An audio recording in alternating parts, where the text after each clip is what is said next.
This is NBC Nightly News, Friday, June 10th, with John Chancellor and David Brinkley.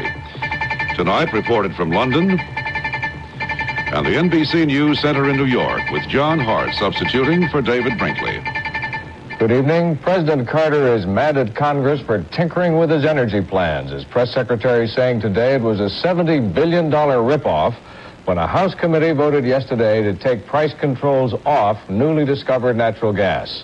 The president is angry at another committee for weakening his tax proposals on gas guzzlers, saying in a statement, the people will be the ones to suffer if our hopes for an energy plan are thwarted. They will be the ones who pay for yesterday's special interest victories. This is a plain accusation that congressmen caved in to the automobile and gas lobbies, an accusation made through Press Secretary Jody Powell, who issued the president's statement, and who is in the White House briefing room now to tell Bob Jameson what the president intends to do about it. Jody, just how angry is your boss? What is he prepared to do? Is he prepared to invoke the moral equivalent of war like he talked about when the energy policy was first announced? Well, I think what you have to do is just continue to work. He's been talking with the leadership. We'll continue to do that. The simple facts of the matter are that when you remove a portion of an energy plan, then some way you've got to come up with an alternative to accomplish the same goals. And if you don't do that, by the time you get to the end, you have no plan, you continue to waste, and you're in serious trouble. The president's not mad at the Congress. His statement today made it quite clear. He complimented the members of Congress who had resisted very intense lobbying efforts. He complimented the Senate for the Action on Clean Air. He focused his comments today directly at the oil and gas lobbies and the automobile lobbies who have mounted a very intensive effort there. And so far, at least, on a couple of 2 or 3 committee votes, they've been successful. While you have directed your criticism, as you say, at the lobbyists, should criticism also be directed at the House leadership and at the White House lobbying effort for not being able to bring this off? I think not. The House leadership has worked extremely well with us. The president said this afternoon, after talking to the Speaker O'Neill, that he had confidence in the ultimate judgment and wisdom of Congress. And I think when we get through with all this, if we hang tough and don't give up, we will have a good energy plan. But it's not going to be easy because the decisions are not easy. And as for the White House lobbying effort, as you put it, the oil and gas companies and the automobile industry have been winning battles in Congress for years and years and years. In fact, I would guess our track record is one of the best. What is the White House? So I don't think you could lay the blame for a very unwise and ill-considered action at the feet of the people who, in fact, proposed it and have spent the better part of several months fighting for it. Mr. Powell, there is a written promise by candidate Carter to work toward deregulation of new natural gas. Now the president's upset that a subcommittee of the House has done exactly that. No, that's completely wrong, as a matter of fact. What he is upset about is that what the committee has done is not to work toward deregulation, but they have moved immediately to what amounts to almost complete and total deregulation. What the president proposed, as he said very clearly in 2 energy speeches, was to work toward deregulation. We have a proposal that makes steps in those directions. But what has been the difference between what the president promised and has proposed and what this committee has done is about $71 billion over the next 8 years, and that is a considerable difference. So they have not at all done what the president indicated that he would, or promised to do in the campaign, and what he has in fact proposed. What is the White House? What positive steps will the president take now to overcome the efforts of the lobbyists? Well, the president will just have to continue to meet with leadership in the Congress and members of the Congress.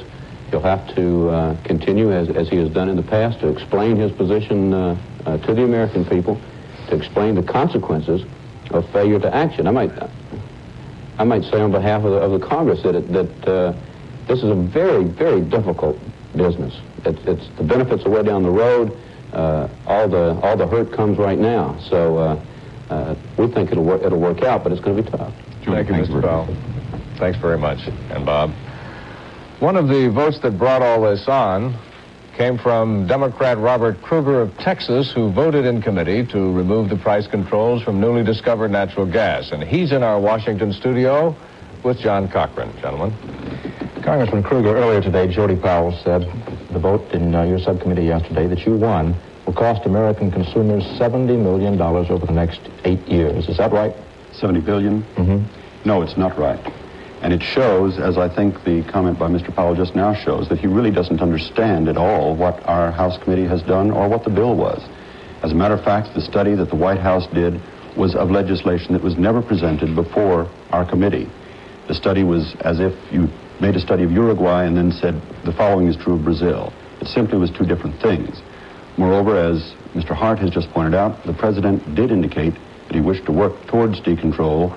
Mr. Powell has just said that it is total and immediate decontrol. That is absolutely, consummately false.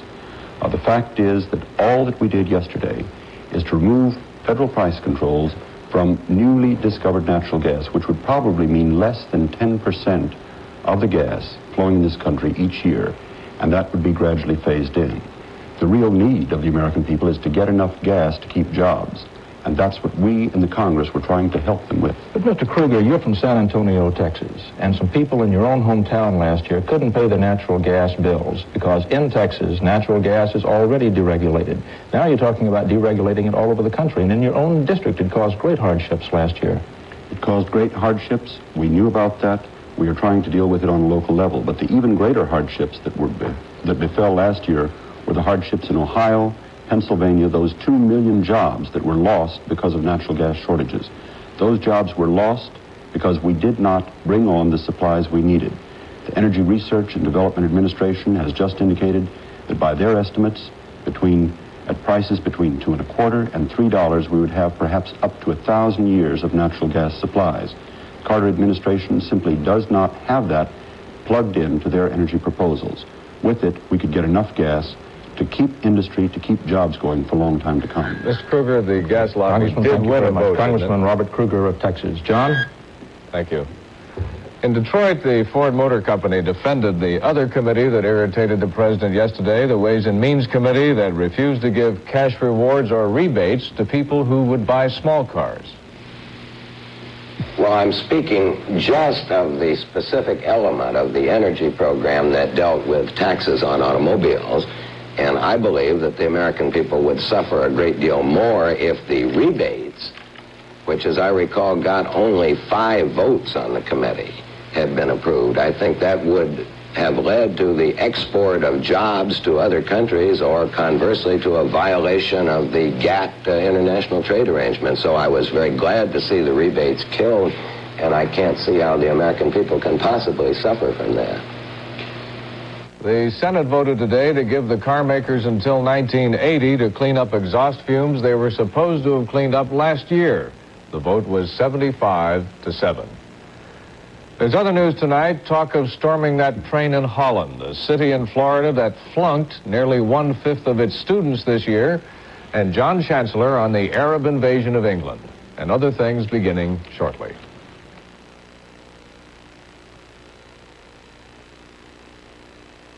When will we be done? How old are you? 12. If everything goes right, it'll be done about the time you're both 20. Wow, that's 8 years.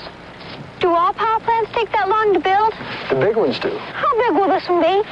Big enough to supply all the electricity for 200,000 people. Where will the people come from? From the 7th grade. You mean us? That's who they're building it for. My own power plant. Mine, too. Well, the world's fastest pitcher trying all night to be the world's fastest dancer and the world's fastest eater. Bert, I feel terrible. It's okay, kid. I'm going to teach you about fast relief. The plop, plop, fizz, fizz. Alka-Seltzer.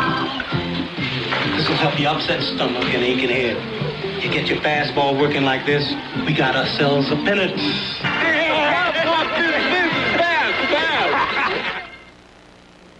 The B-1 bomber, a $100 million airplane the Pentagon wants badly. Jimmy Carter, campaigning for president, called it exotic and wasteful. But President Carter has not yet stopped that program. In fact, 2 members of Congress who went to see him today, asking him to stop it, came out wondering what he really thinks of the B-1. Towards the end, President Carter said 2 things. He said first that his Secretary of Defense is in favor of the B-1. I don't think that was publicly known before. And secondly, he hinted darkly, or very cryptically, at new information that's secret that might justify a decision. He didn't really commit himself, but he did indicate one other thing, that if he makes an announcement, he'd be able to justify it to the American people. The president told us that he would make the decision by himself after listening to the pros and cons within the administration and within the Congress, but he gave us absolutely no clue today that that decision has been made. The president did say today he'll go into seclusion, think about the B-1, and is inclined to make up his mind on it by the end of the month. In the Senate, a subcommittee recommended to spend more than $1 billion to buy 5 of the bombers. In Kentucky, the state fire marshal thinks he knows how that murderous nightclub fire started 2 weeks ago. Here's Eric Burns.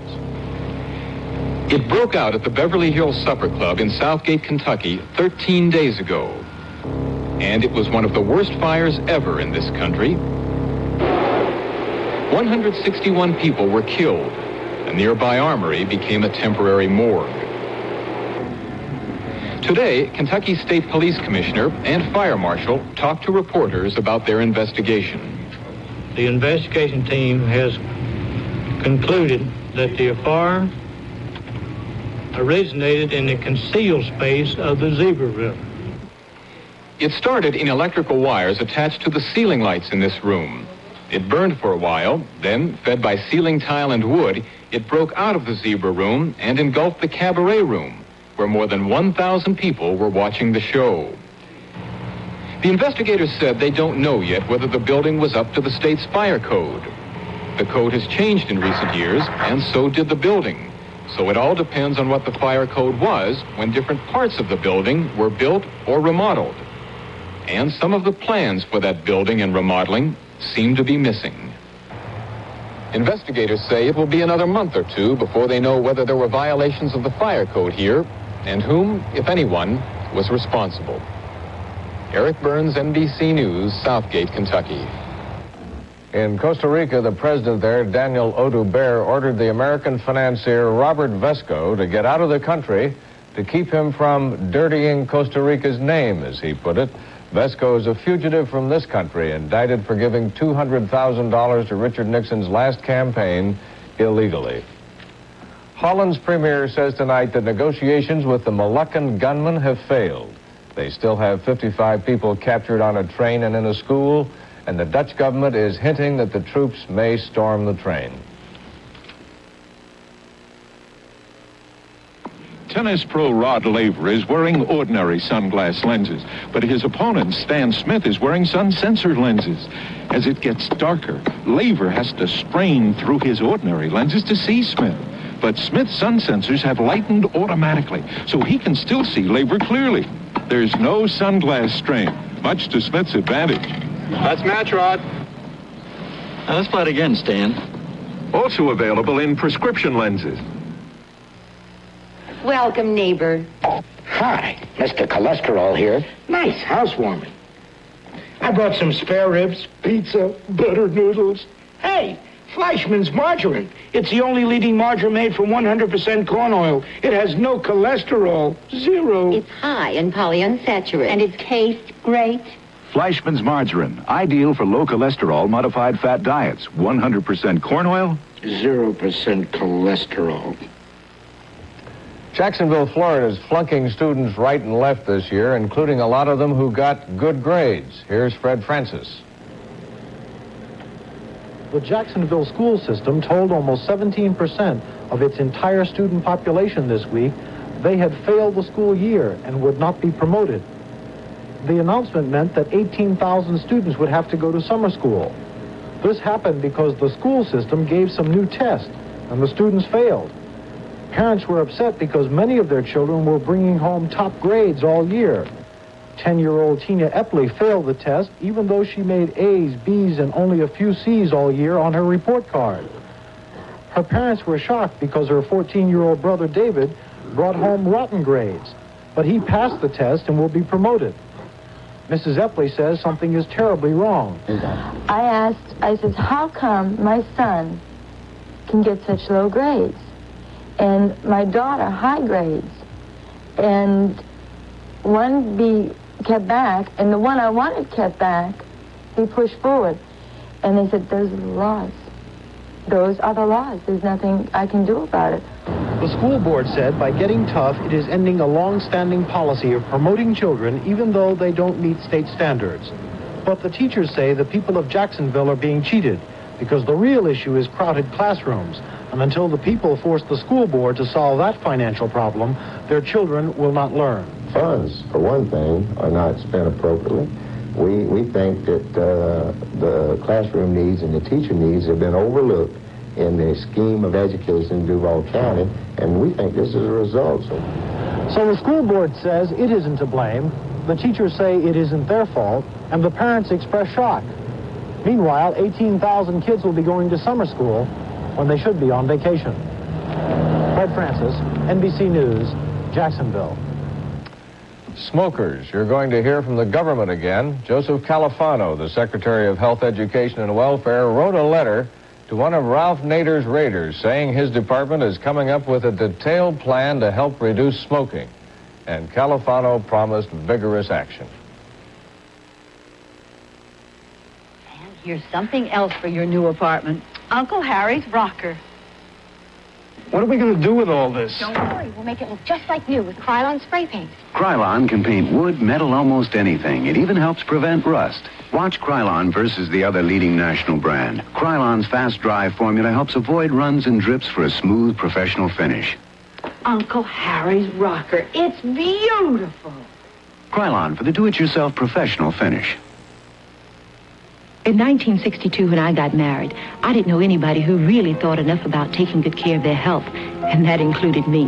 But ever since I started a family of my own, I changed my thinking. And that's why I try to get my rest and exercise, and why I take Geritol every day. Geritol. To be sure you get enough iron, more than twice the iron of any ordinary supplement, and some very important vitamins. Take a look at what Geritol can do for you. Geritol every day. In Texas, they're teaching policemen how to drive. Here is George Lewis. The police chase, a prime ingredient in many of today's films and TV shows. In this movie, Smokey and the Bandit, a Texas sheriff chases a couple all the way from Texarkana to Atlanta with plenty of sirens, screeching tires, and the inevitable accidents. But according to one real Texas policeman, officers have no business driving the way they do in the movies and on television. If the average police officer in the street drove the way they do on the television programs, they would probably be fired the same day. Dick Turner is a member of the Hutchins, Texas Police Department, holds Ph.D. degrees in psychology and automotive design, and is a former stock car driver. He also runs a driving school for other policemen, teaching them the right way to pursue criminals. Turner claims more policemen are killed by cars than by guns. Automobile accidents are the #1 killer of police officers and the #1 injuring factor. At his police driving school, Turner teaches that speed is not as important as the smooth, well-coordinated handling of a car. #1, slow hands. Because if we don't have slow hands, we don't have total control of the car. 600 police officers, mostly from Texas, have taken the 3-day course. They spend most of their time behind the wheel on this twisting, turning driving range near Dallas, learning how to keep their cars controlled, learning how to avoid accidents. Some policemen say the course has saved their lives, and a lot of money their departments might have had to pay for wrecked cars. George Lewis, NBC News, Wilmer, Texas. This is the face of a chap who never knew defeat. Seattle Slew, the racehorse who has the odds to win the last race in the Triple Crown tomorrow at Belmont in New York. If he wins, he'll be the 10th Triple Crown champion in racing history. And for what that would do for the horse, to say nothing of the owners, Dick Schaap visited the last champion. 4 years ago, before Seattle Slew was born, another horse was on the brink of the Triple Crown. His name was Secretariat, and to many racing people, he was and is the greatest horse who ever lived. In 1973, Secretariat won the Belmont Stakes by an incredible 31 lengths and became the first Triple Crown champion in 25 years. Soon afterward, Secretariat was syndicated for more than $6 million and sent to stand stud at Claiborne Farm in Paris, Kentucky. Secretariat has not yet proven himself as a sire. Of the 30 foals that resulted from his first season, only one has raced so far as a 2-year-old, without noticeable success. But financially, Big Red has flourished. One of his yearlings sold for a record $1.5 million. Penny Ringquist, she was Penny Tweedy then, owned Secretariat when he was a 3-year-old and still owns a share of him. Actually, I think he suffers from boredom. And he originally would play games with himself. He would take a branch from a tree and toss it in the air and then go and get it, just like a dog retrieving things. And now he's getting older and more mature, and he has a happy life. Oh, I got to see him 3 or 4 times a year. I'll go see him this July. And he still knew me, I was sure, the first couple of years, but now I think he belongs to the world. I'm just one more admiring voice. There is one absolutely safe bet tomorrow. Win or lose, Seattle Slew can look forward, eventually, to the good life. Dick Schaap, NBC News, at Belmont Park, New York. The Army is giving the Congressional Medal of Honor back to Dr. Walker, Dr. Mary Walker, who was a surgeon and who won the medal in the Civil War. The Army took the medal away 60 years ago, saying there just wasn't enough proof she deserved it. Well, they found the proof, apparently, and will give it back to her. She died in 1919.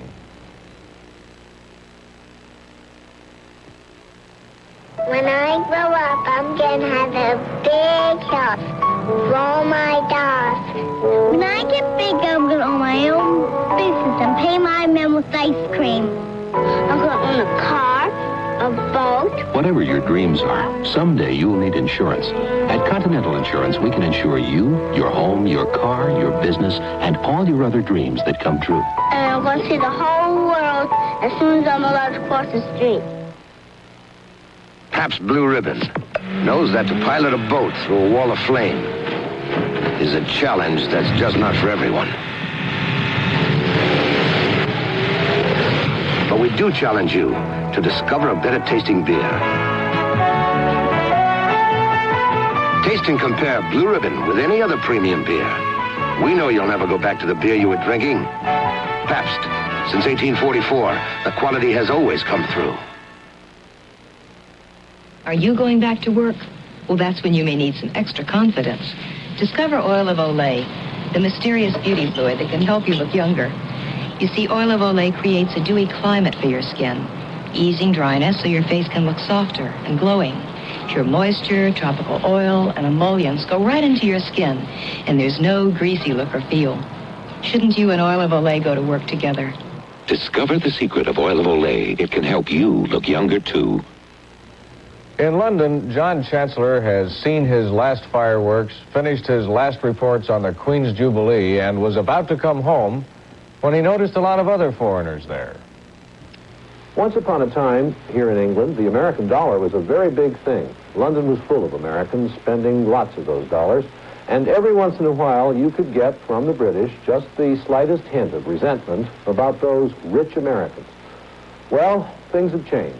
A lot of dollars are being spent here, but the currencies that count now are dinars, rupees, and rials being spent by Arabs. Almond trees in blossom, a good-sized house, and 54 acres of sculpture gardens. By British royal standards, the perfect country home. And that's what this place was for the Queen and Prince Philip in the first years of their marriage.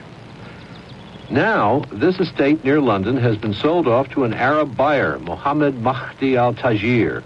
Throughout Britain, the British, needing cash, are selling many of their most splendid places, and the Arabs, having the cash, are buying them. This is particularly true in London. The regal old Dorchester Hotel has the Union Jack all over it, but it is now owned by an Arab syndicate.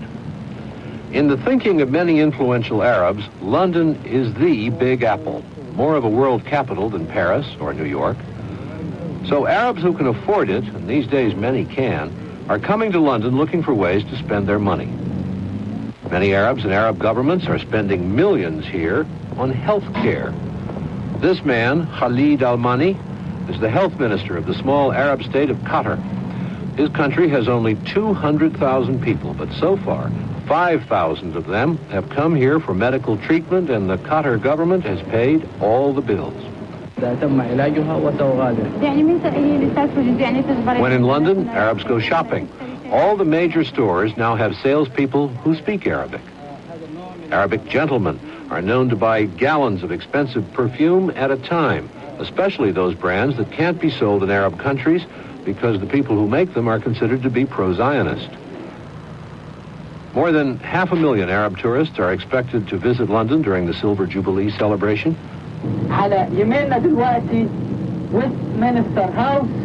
There will be special sightseeing buses for them, and the hotels are going all out.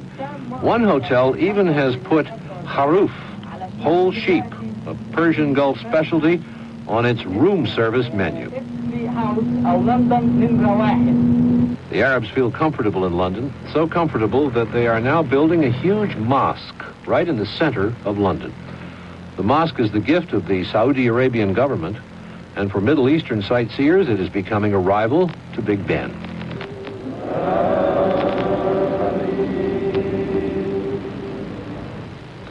Arab visitors come to the mosque site and offer prayers on the sidewalks nearby.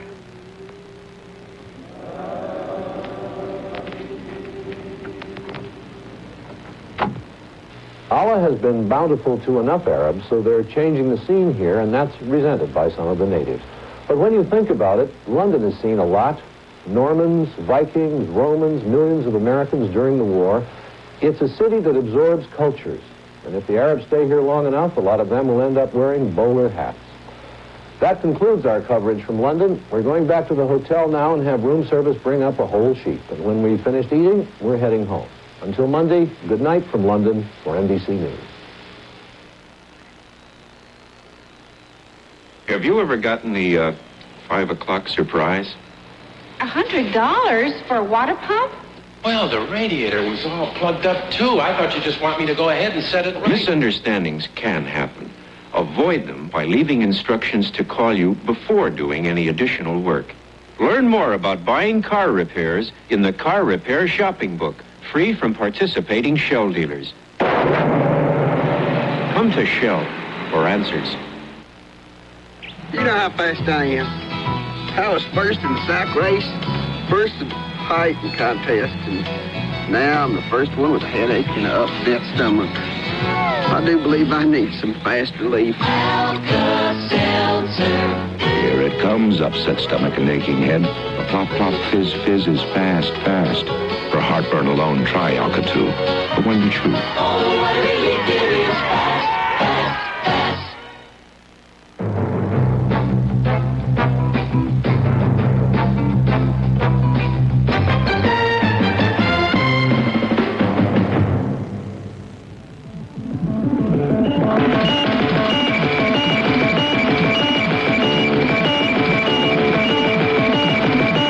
Debonair actor tries to get away with murder. It's Columbo who stops the show. Peter Falk stars. Then, on the NBC Movie of the Week. Now, wait a minute. Let me give you the whole picture. A young DA defies the establishment when he files homicide charges against a socialite. Columbo, followed by Corey for the People. Sunday, starting at 8, 7 Central Time. Good things are going on in Colonial Bread. We take the time to hand twist our dough.